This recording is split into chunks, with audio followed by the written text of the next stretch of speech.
Chapter 1. I am an elephant. I'm an elephant. A huge, mighty elephant. But I'm not the kind of elephant you'd find wild in a jungle, nor the kind that's kept in a zoo. I lived a long time ago and was very famous. Listen carefully, as I have a wondrous tale that I'd like you all to know. My story began in Africa, a place called Abyssinia. I used to live free between the trees until I was captured by hunters. But when they realized that I was a mighty and powerful elephant, they made me a war elephant, and I marched with the armies to fight in Yemen. People were terrified of me. Just the sound of my footsteps was enough to make them tremble. I would spread destruction wherever I went. Whatever I stepped on, I would destroy. And soon, with my strength, the land of Yemen was conquered. Abraha, the leader of the army, took me to be his very own war elephant. He alone would ride me, and he wouldn't let me carry stones or wood for the enormous church he was building, unlike the other elephants. You see, Abraha was trying to build a church that would rival the Kaaba of Mecca. People from all around the world would come to worship at the Kaaba, and he planned to trick them into worshipping in his church instead. He even built a golden Kaaba inside the church. But the people never came. Abraha grew angry and enraged. He decided that he would attack the Kaaba in Mecca. He would destroy it so that people would have no choice except to make pilgrimage to his false golden Kaaba and worship there instead. Abraha prepared a huge army to attack Mecca and its people, and of course, I was part of the army. I was right at the front, with Abraha on my back leading the troops. Abraha was planning for me to destroy the Kaaba. He was going to get me to march right up to it, to lean my tremendous weight against it and crush it, like he'd done to the palaces of his enemies before. To be honest, I wasn't very happy about this job, but what could I do? I was Abraha's personal war elephant, so I marched along with the army as the soldiers told wonderful tales of Mecca, the Kaaba, and its people. I learnt that a man called Ibrahim built the Kaaba with his son. Ibrahim was a famous prophet, and it was said that he performed many amazing miracles. Once, his people were angry with him, and they threw him into a blazing fire. But Allah made the fire cold for him, and he didn't burn. I learnt that this Kaaba was a very special place, the sacred house of Allah. Whoever enters it will not be touched by harm or evil. Even when the birds land in the house of Allah, no one bothers them or tries to hunt them. The house of Allah is a peaceful place, a safe place. It's holy and loved by all of mankind. I heard the soldiers also say that the people of Mecca knew I was coming, and that they'd heard tales of my terrible power and my crushing might, and they were really frightened of me. We marched on ahead until we were just one night away from reaching Mecca and destroying the Kaaba. No army could stop us, and the path was clear in front. The soldiers kept chanting, "Forwards, O champion! March, elephant of Abraha, the greatest of all elephants!" On our way to Mecca, news from Abdul Muttalib, the chief of Mecca, reached us, which made some of us feel uneasy. It was said that when Abdul Muttalib heard that Abraha and his huge army were marching to Mecca to destroy the Kaaba, He wasn't frightened at all. Instead, he said calmly and confidently, "The Kaaba has a Lord, and the Lord of the Kaaba will protect it." Abdul Muttalib's strong words got me thinking, and very soon I became afraid. Me, the powerful war elephant that smashes through towns and villages without leaving a single structure in place. I kept on thinking about those words. The Kaaba has a Lord, and the Lord of the Kaaba will protect it, until I was unable to march. I felt so tired.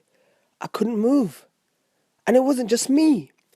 All of the elephants, the horses, the camels, and even the soldiers came to a halt. Soon, I found myself stuck in one place, unable to move. It was as though my legs were dug into the ground. I couldn't move them from their places, not even a single step along the road towards Mecca. Abraha got annoyed. With the help of his soldiers, he turned me round, facing me away from Mecca. And once more, I was able to move. When he turned me to the right, I walked easily. And when he turned me to the left, I stepped away without any problems. But whenever he faced me towards the Kaaba, I couldn't move. They beat me, they pushed me, they dragged me, they even punished me with fire. But despite all of this, I remained stuck on my spot. I had made my mind. I would not go to Mecca.